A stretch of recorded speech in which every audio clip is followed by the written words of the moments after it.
కీర్తనల గ్రంథము 6వ అధ్యాయము. యెహోవా, నీ కోపము చేత నన్ను గద్దింపకము, నీ ఉగ్రతతో నన్ను శిక్షింపకము.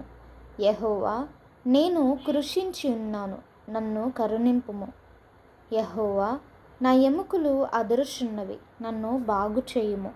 నా ప్రాణము బహుగా అదురుచున్నది. యెహోవా, నీవు ఎంతవరకు కరుణింపకయుందువు? యెహోవా, తిరిగి రమ్ము, నన్ను విడిపింపుము. నీ కృపను బట్టి నన్ను రక్షించుము. మరణమైన వారికి నిన్ను గూర్చిన జ్ఞాపకము లేదు. పాతాళములో ఎవరు నీకు కృతజ్ఞతాస్తుతులు చెల్లించెదరు? నేను మూలుగుచు అలసి ఉన్నాను. ప్రతి రాత్రియు కన్నీరు విడుచుచు నా పరుపు తెల్లజేయుచున్నాను. నా కన్నీళ్ల చేత నా పడక కొట్టుకొని పోవుచున్నది. విచారము చేత నా కన్నులు గుంటలు పడుచున్నవి. నాకు బాధ కలిగించు వారి చేత అవి చివికి ఉన్నవి. యెహోవా, నా రోదన ధ్వని విని ఉన్నాడు. పాపము చేయువారులారా, మీరందరూ నా యొద్ద నుండి తొలగిపోవుడి.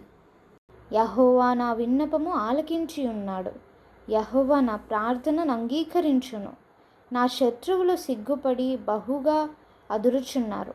వారు ఆకస్మికముగా సిగ్గుపడి వెనుకకు వెళ్ళుదురు.